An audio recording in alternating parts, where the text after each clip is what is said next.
ركن مراكز وأبحاث في عدده الجديد هذا سيقربكم من مركز بحث علمي داعى صيته في المجال العلمي وحتى في النسيج السوسيو الاقتصادي، وهذا بنتائجه المحققة في شكل نماذج لآلات تكنولوجية.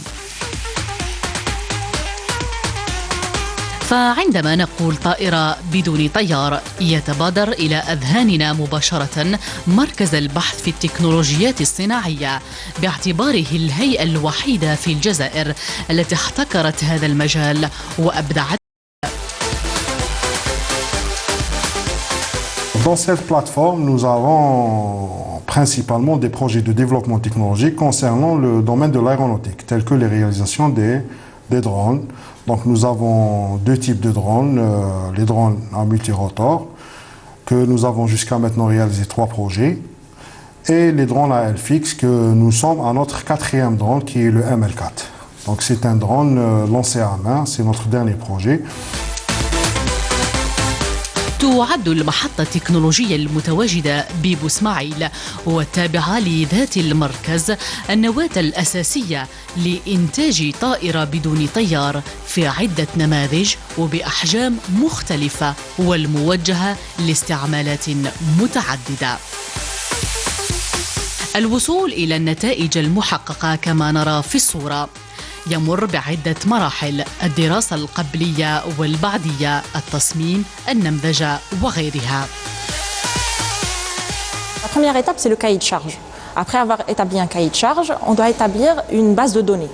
Une fois avoir établi une base de données, on passe à la conception assistée, le prédimensionnement plutôt.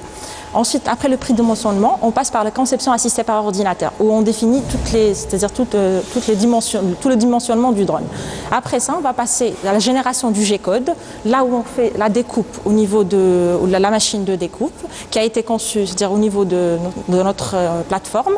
Après ça, on passe à la réalisation par matériaux composites, là où, c'est-à-dire au niveau de blocs de fabrication. Ensuite, on ramène le modèle ici, c'est-à-dire pour l'assembler.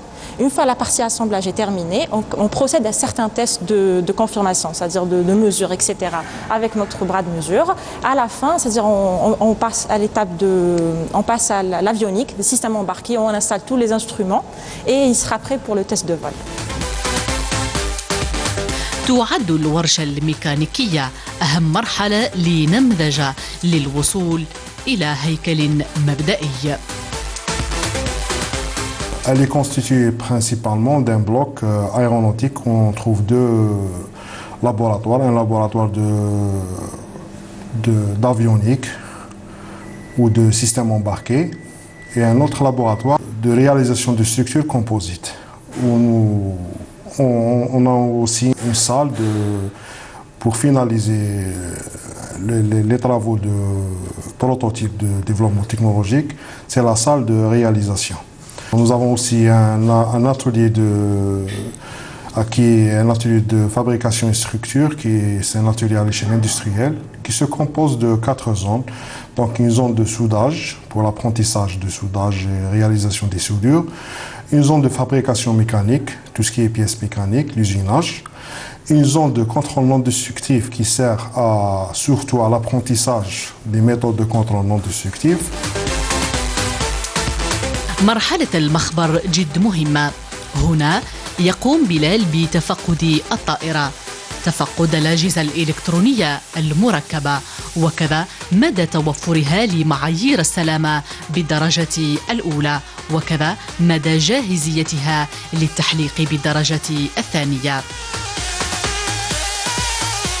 يكملوا الأصدقاء ديالنا في المونتاج تاع لي درون، حنا نجوا لهنايا نمباركيو الاجهزه الالكترونيه الخاصه كاع ايتيك باش يكون لو فول ديالنا بلو سيكوريزي. بريباراسيون افون لو فول واش لازم نفيريفيو ليطا تاع الباتري ديالنا، نفيريفيو ثاني الكاليبراج تاع لي كابتور انترني موجودين داخل لوطوبيلوت اللي منهم ليامي اللي يعطوا ليامي، وعندنا ثاني نفيريفيو الكونيكتينغ تاع لي كابل اسكو لا كونيكسيون كاعيتك راهي يعني مليحه، ونزيدو نبلاصيو لي زيليس ونزيروهم مليح.